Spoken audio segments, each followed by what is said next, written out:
Hi, welcome to our channel, Farmstead Folk, where we will share lots of videos on our farmstead of how we do things, and we'd like to take you along on our journey.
So I just made a little shut-off pipe. So this is going to be underwater, the actual shut-off valve for the water line. So it's either going to be underground, or in this case, it's going to be down about a foot in the water in this tank. So just so I don't have to reach my hand down in freezing cold water in the wintertime to turn this thing on or to shut it off.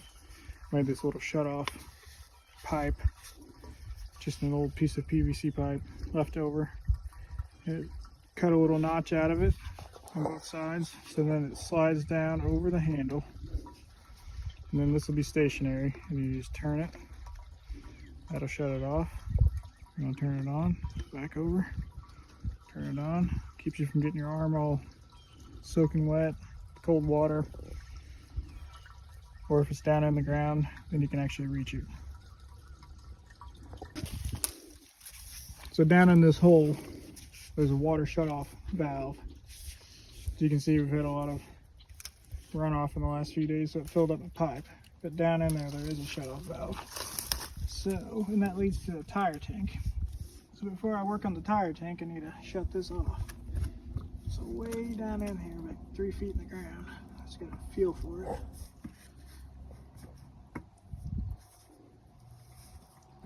It's a little bit hard to find sometimes.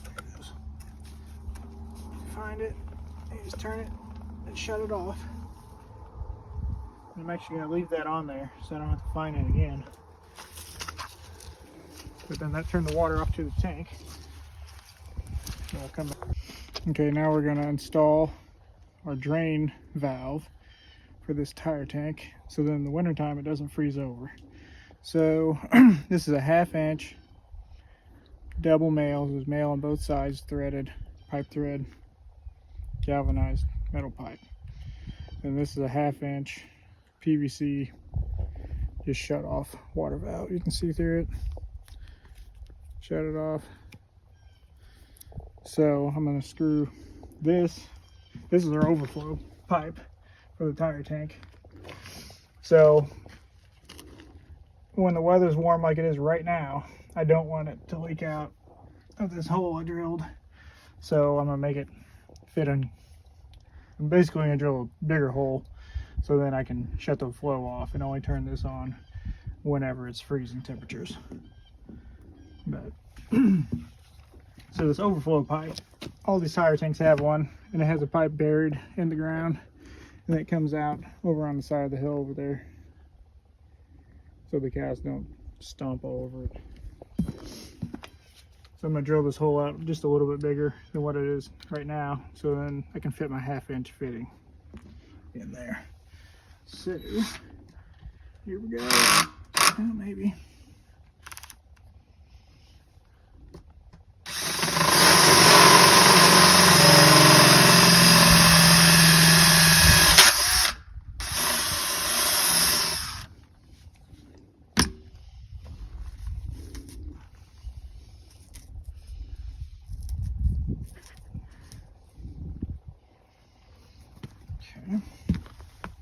trash out there. All right.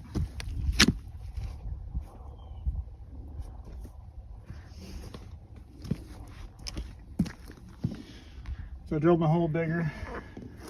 So this fitting will go in there.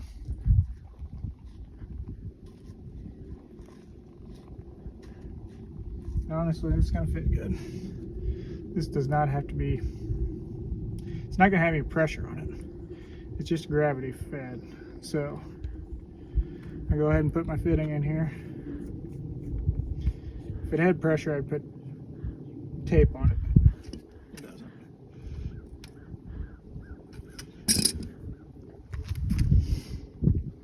I'm just gonna start.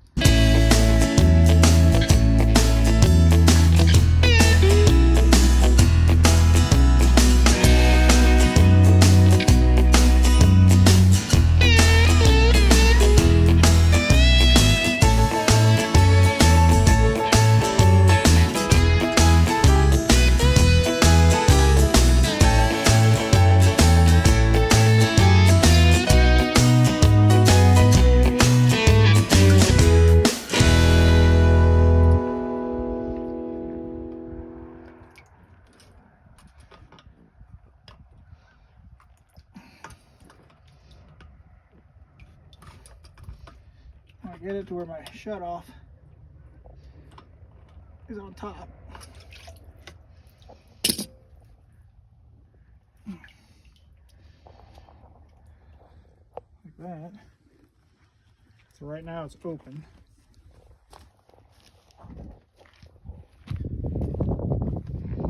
And then whenever it has water in it, if you want to shut it off, reach that in there, shut it off. And it's freezing, turn it back on.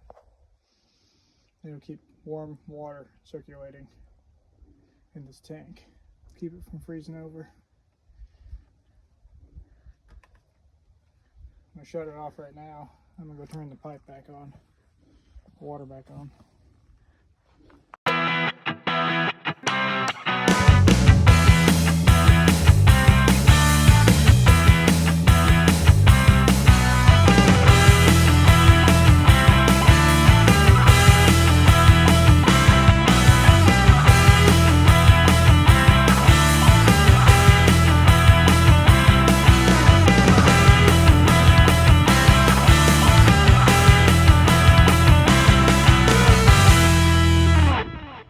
Alright, so our tank is almost full again, and I'm just going to show you how this thing will work in the winter time when you're well below freezing temperatures. So this is our little shut-off valve we made, just a short end PVC pipe, got a couple notches into it. Here's our 1/2 inch water shut-off valve, PVC, screwed into the side of our overflow pipe. If I want it to drain, and this is just going to leave good thing about these shut-off valves, you can actually control exactly how much water you want out. You can either have a bunch, that's too much, but I can just turn it a little bit and just turn it down however much I want to drain out. And it's all protected from the wind, so if you have negative temperatures or basically anything below freezing, you can turn on however far you want. And that will keep your tank, that's probably good enough. That's just a trickle of water. So that little bit kept this tank completely open in -9 temperatures just a few days ago. So now that it's warm, I'm just going to go ahead and shut it completely off because it's not going to freeze anytime soon. So now we're not losing any water at all. So for this whole setup, I already had the drill and the drill bit and this junk piece of pipe that we made the shut-off pipe out of. So the only thing we ended up needing to buy was the 1/2 inch PVC shut-off valve, which was like $1.25, and a double nail galvanized piece of 1/2 inch fitting. And I think that was like $2.50. So for under $4, you can have a complete setup to keep your tire tank from freezing all winter long.